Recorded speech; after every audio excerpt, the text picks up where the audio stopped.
नमस्कार. माय मराठी चॅनलवर आपले स्वागत आहे. आज आपण इयत्ता 8वीच्या सुलभ भारती या पाठ्यपुस्तकातील तिसरी कविता प्रभातचे प्रश्न उत्तर पाहणार आहोत.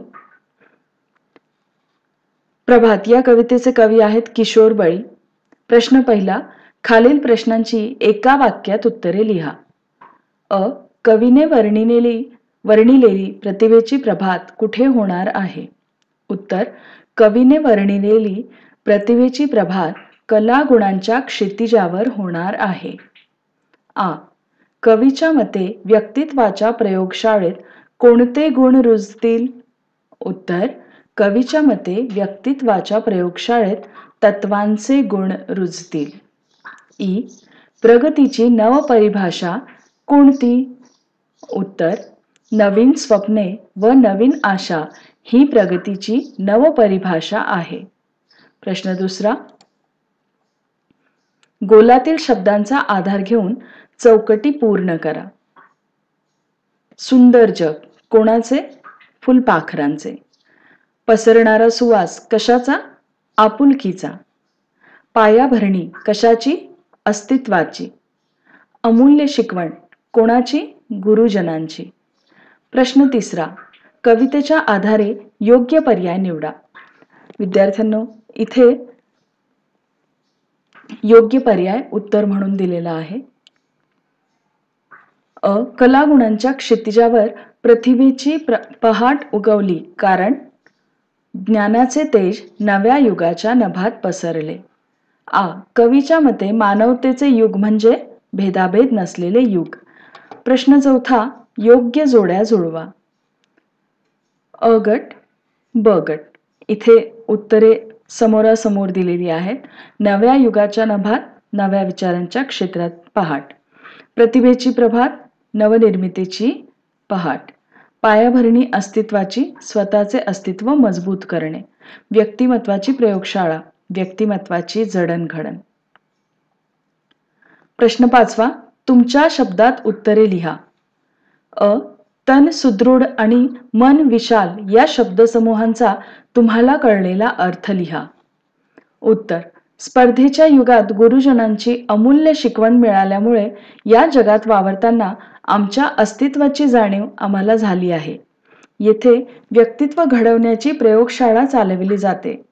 त्या प्रयोगशाळेत रोज नवनवीन प्रयोग घडत असतात आणि त्यामुळेच अशा वातावरणात आमचे तन म्हणजे शरीर सुदृढ बनले आहे आणि आमच्या मनाच्या कक्षाही रुंदावल्या आहेत असे मला वाटते. तुम्हाला कळलेली कवीची प्रगतीची नवपरिभाषा स्पष्ट करा. उत्तर, आमच्या मनाने नवीन विचार स्वीकारले आहेत. हे नवीन विचार आमच्या नसानसात वाहत आहेत. आमच्या मनात नवीन स्वप्ने व नवीन आशा निर्माण होऊ लागल्या आहेत. हीच आमच्या प्रगतीची नवपरिभाषा आहे असे मला वाटते. मिटवून सारे भेद चलारे मानवतेच्या युगात. या ओळींचा तुम्हाला कळलेला सरळ अर्थ लिहा. उत्तर, भेदभावामुळे समाजाची, पर्यायाने आपल्या देशाची प्रगती होत नाही.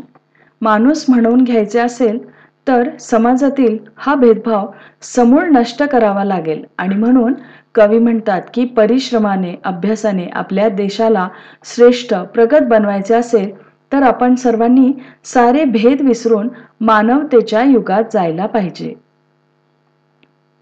खेळूया शब्दांशी.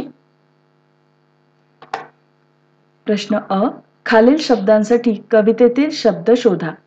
आकाश, नभ. इथे उत्तर समोरासमोर दिलेले आहे. सुगंध, सुवास. सुंदर, मनोहर. शरीर, तन.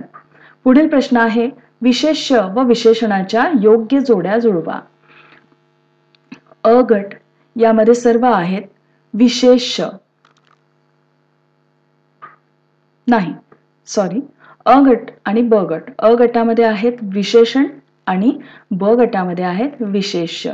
विशेष्य म्हणजे ज्या नामासाठी आपण विशेषण लावतो ते विशेष्य.